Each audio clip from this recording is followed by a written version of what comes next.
This is Jonathan from All Access Card Shop, and who are we with, and what did you do today? I'm Schmitt, and I came in top 4. Got hit out in the final round. One of the final rounds. Yes. Okay. And what did you play today? I played Labrynth. Labrynth? How did it feel for you? It felt good. As always, with trap decks, it can get a bit bricky if you don't see engine. Besides that, I felt pretty good about it. Maybe 1 or 2 ratios I would change. Gotcha. Okay. All right. Let's get into the deck profile. Go ahead with the main deck. Yeah. We'll start with the monsters. Start with engine, standard stuff here. I did 2 Ariana, 1 Lovely, 3 Lady. Mandatory 3. Everyone knows about these. You can play around anywhere between 1 and 3 is fine for that card. Throw those away. Spice. 1 Lilith. Came up, I believe, in 1 or 2 matches today. Other than that, didn't see it. But the being able to set under skill drain effect, tributing off, and setting any trap under skill drain, you reveal 3 of the same trap that you want to see, and you set it, and you use it. Pretty good. And then finally, 3 Lord. We don't like getting Duster, don't like getting Lightning Storm, so we run it maxed out, because I want to see that every single start game. Under the spells, more standard stuff. 3 Duality, 3 Extravagance, 1 Temple of the Kings, and 1 Labrynth. Pretty standard here too. Temple, some people do clock, some people do temple. I think it's dealer's choice with that. I like it just because if you can keep it online, you get so much value of just constantly activating traps and interacting with your opponent. But Cuckoo Clock can situationally be better. So, dealer's choice. And then for the good stuff, traps, engine, 3 big welcome, 2 welcome. 2 welcome's enough. You can set it back from grave. It locks you into fiends, and when you see the extra deck, you'll see why ideally you don't want to do that. You got 3D barrier. Branded is one of the tougher matchups. You need it. 2 Dogmatica, could be bumped up. 2 Overroot. 3 Evenly. MVP? Underperformed today. I did not get much use out of Evenly. I saw it when I didn't need it. Didn't need it when I saw it. Or didn't see it when I needed it. So, MVP of the day.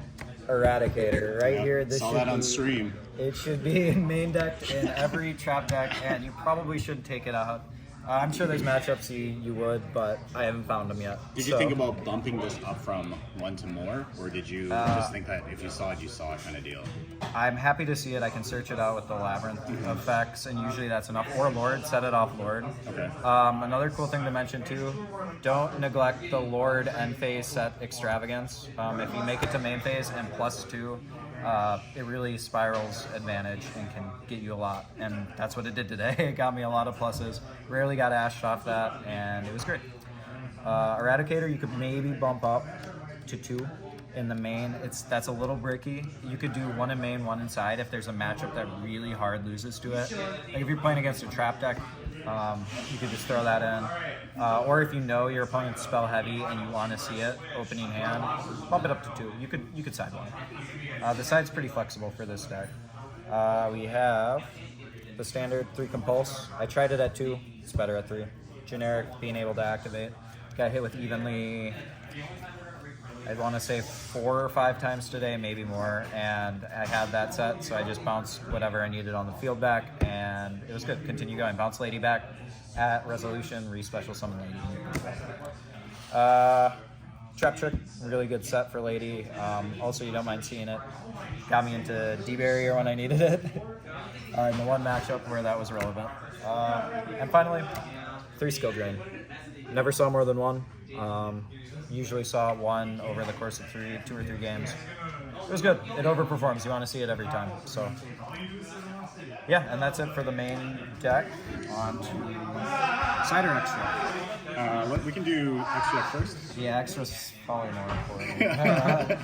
Let's see here. I kind of got a shambling extra deck. 1 Link Monster, Muckraker. Good. Came up once. I still lost the duel, so that was good. That was cool. That was really cool. I took out Lingerebo. I'm not that worried about Ibly right now.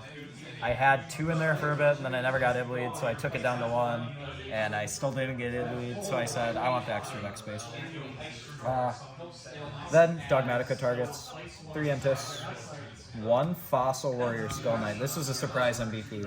So in all the other matches I've had up to this point, I rarely went into this card, but it came up against Sky Striker really well. I think Dark World it did pretty well against, and Evil Eye, just the kind of the roguier matchups. If they have 2400, send that. It has to be banished during your turn to destroy a card, but if I didn't have access to Entis, or I thought I just wanted to wait and clear the field later, that was kind of the route.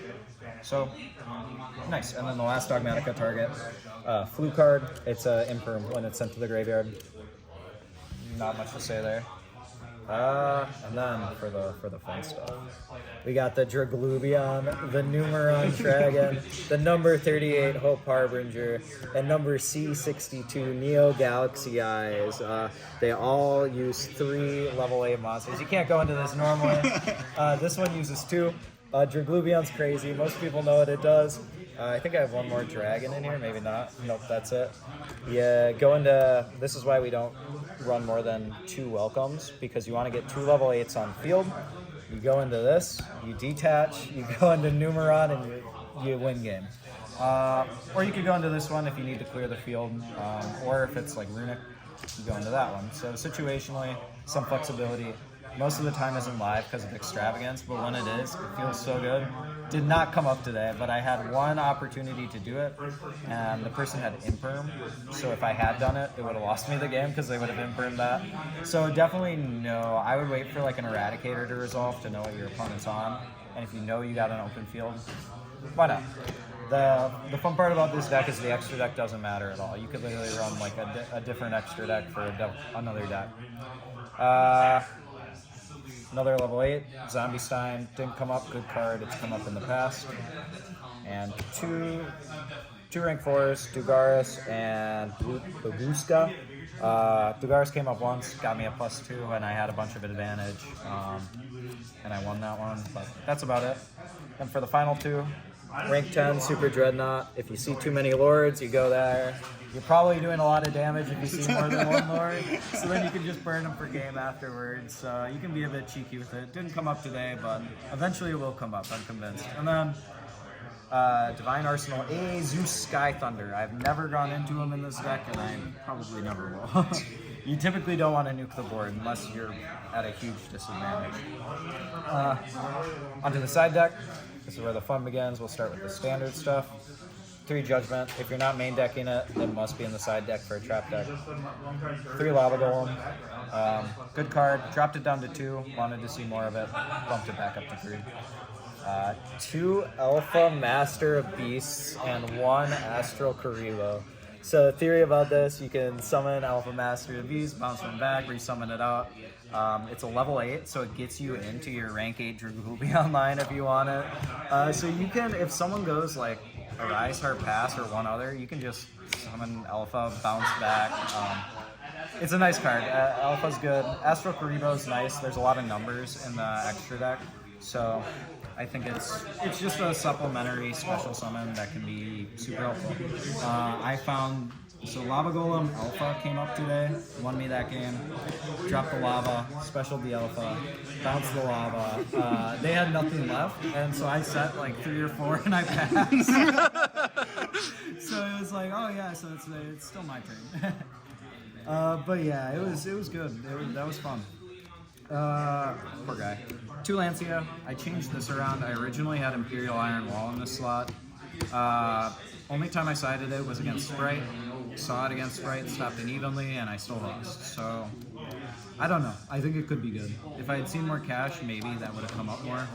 Maybe it could be bumped up to 3 by playing with the other ratios. Not sold on it. I might prefer it to a searchable trap.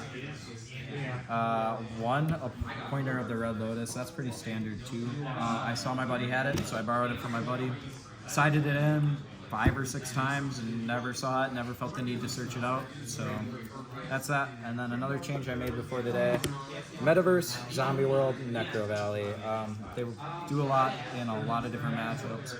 Straight up for flu. I cannot play against flu. It's whoever wins dice roll at that. So this is kind of my equalizing card. If I can get to it, Metaverse is searchable. I could also just side this in if I want to see my field spell more. Necro Valley, very good against a lot of decks, including Trap Tricks and others. Didn't find the need for it today. I felt like my base trap lineup was enough to handle most of those.